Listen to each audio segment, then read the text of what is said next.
YCP నేతలు కార్యకర్తల శ్రేయస్సు కోసం ఆ పార్టీ అధినేత మాజీ ముఖ్యమంత్రి వైఎస్ జగన్మోహన్ రెడ్డి కీలక నిర్ణయం తీసుకున్నారు. వరుసగా పార్టీ కార్యకర్తలు, నాయకులు కేసులో చిక్కుకోవడం, కోర్టుల చుట్టూ తిరుగుతుండటంతో వారికి అండగా నిలవాలని నిర్ణయించారు. కేసులతో జైలుకు వెళ్లిన నాయకులతో పాటు కొత్తగా కేసులను ఎదుర్కొంటున్న వారి కోసం పార్టీ కేంద్ర కార్యాలయంలో న్యాయవాదులు అందుబాటులో ఉండేలా ప్రత్యేక చర్యలు తీసుకున్నారు జగన్.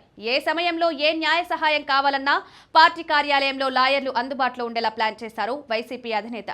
అర్ధరాత్రి అయినా న్యాయ సహాయం కోసం కార్యకర్తలు సంప్రదిస్తే వెనువెంటనే వారికి అవసరమైన సలహాలు, సూచనలు ఇచ్చేలా ప్రత్యేక వ్యవస్థను ఏర్పాటు చేసినట్లు చెప్తున్నారు. కూటమి ప్రభుత్వం అధికారంలోకి వచ్చిన తర్వాత వైసీపీ నేతలే టార్గెట్ గా అరెస్టుల పరంపర కొనసాగుతున్న విషయం తెలిసిందే.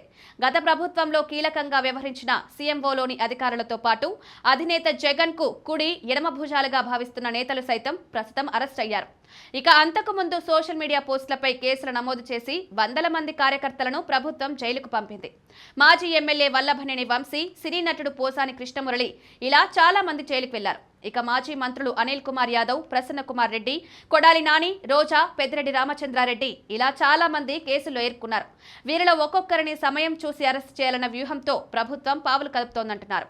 అంతేకాకుండా లిక్కర్ స్కామ్ లో వైసీపీ అధినేత మాజీ సీఎం జగన్ ను అరెస్ట్ చేయొచ్చని అనుమానాలున్నాయి. ఈ పరిస్థితుల్లో పార్టీ క్యాడర్, లీడర్లకు నిత్యం న్యాయ సహాయం అందజేయాల్సిన అవసరాన్ని అధినేత గుర్తించారు. ఉద్దేశపూర్వకంగా కూటమి ప్రభుత్వం కేసులు నమోదు చేస్తూ వేధింపులకు దిగుతోందని జగన్ ఆరోపిస్తున్నారు. మాచర్ల నియోజకవర్గానికి చెందిన మాజీ మున్సిపల్ చైర్ తురకా కిషోర్ ను ఇటీవల ఓ కేసులో విడుదలైన తర్వాత మళ్లీ అరెస్ట్ చేశారు.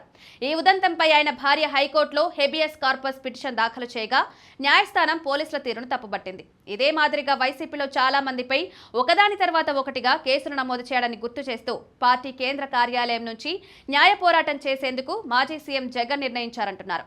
ఉమ్మడి కృష్ణా, గుంటూరు జిల్లాల వైసీపీ లీగల్ సెల్ న్యాయవాదులతో ప్రత్యేకంగా సమావేశమైన అధినేత జగన్ తన మనసులో భావనను వ్యక్తం చేశారు.